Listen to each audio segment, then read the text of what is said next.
In the Hawker wood shop we also have a drum sander. Parts of the drum sander: rise and fall, dust extractor, dust extraction tubes, cover, sanding drums, coarse, fine, drive belts, pressure roller, don't know if you can quite see it down there, the pressure roller that holds the wood down, feed table, feed speed, on and off for the feed belt, on and off for the main drums, lock off switch, on switch, which won't start until the lock off switch has been disengaged by twisting the black knob.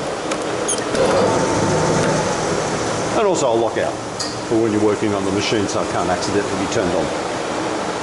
The belts over here which run the machine, obviously dangerous. If you get your finger in there it's going to be an unhappy event. If you get your fingers down there it's going to be an unhappy event, big time. So don't lift the lid up. Do not open the guard before disconnecting power. You know, there's a reason they say this stuff. Do not stick your fingers in the middle of bits that spin around. Now, as it turns out, we do open the guard. I don't expect students to do this. But for those belts to be cleaned, it is quite safe to use. Now, this isn't a student job. This is a teacher job or a technical assistant job. It's quite acceptable and safe to use the abrasive restorer in our purpose-built holder so that we can clean the belts, taking any build-up off them or as much as possible. Now my hands are completely safe there. They're well far enough away from the belt. You can see what's happening as the rubber tends to melt. It's crepe rubber. The rubber tends to melt and it pulls the dirt away or the dust out of the paper. I wonder if I get that a little bit more.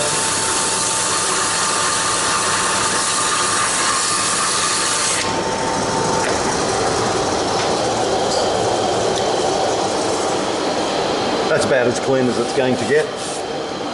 There is a bit of build-up in there. That mainly happens from sanding timber with glue on it.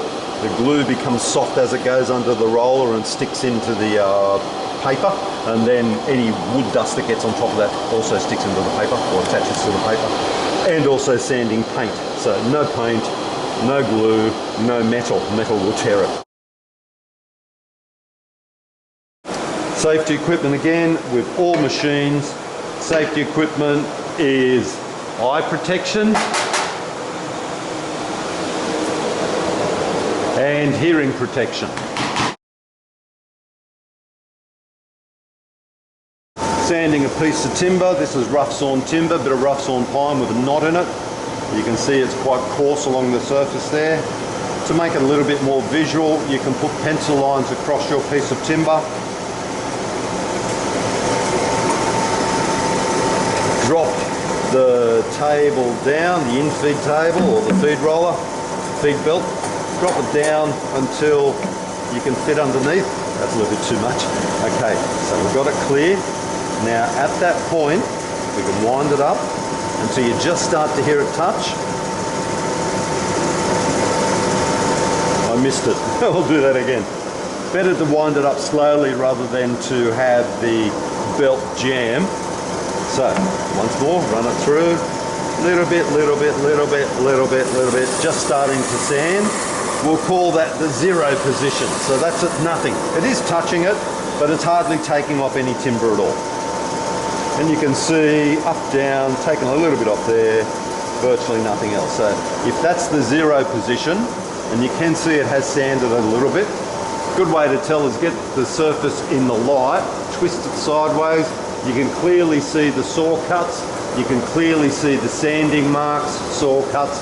So you can see the areas that have been flattened off and cleaned up. If we readjust, and that's about the distance that you readjust. 5 mil. This is the rise and fall. Lifts it up, drops it down. We want to drop it down about 5 degrees. Any more than that and you're likely to jam the paper.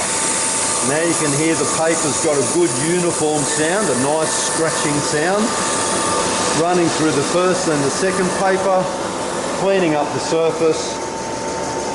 Don't know if I've got it all, not quite. So it's got most of the wood. We can go and you can see how the pencil marks help you identify where has been and where hasn't been sanded. Another 5 degrees. Make it a habit to turn it around each time you push it through. That will keep the wood level. Oh, there's a hollow spot there. You heard it go start, stop, start again. So I'm going to have to take a little bit more off that. Turning it from end to end helps keep the wood level, helps stop the wood from getting little chatter marks on it, and also each time you change it 5 degrees and turn it end to end, move to a new spot in the paper. Some people just work in the middle, work in the middle, work in the middle, and that wears the paper out in the middle. Work your way across, to and fro, all over the surface of the paper. Wears it out evenly, you get more of a life out of it.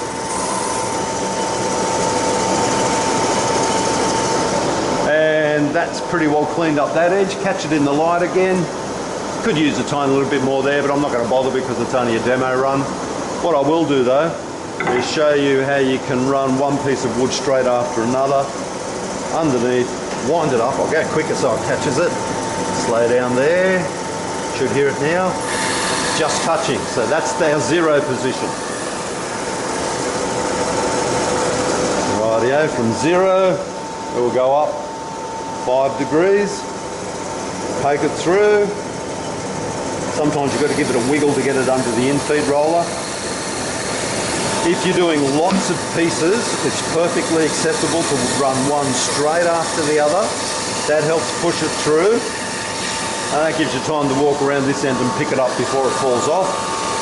Or alternately, you might be working with another person who can do the tailing out, that's catching and stacking, while you're doing the feeding, or vice versa.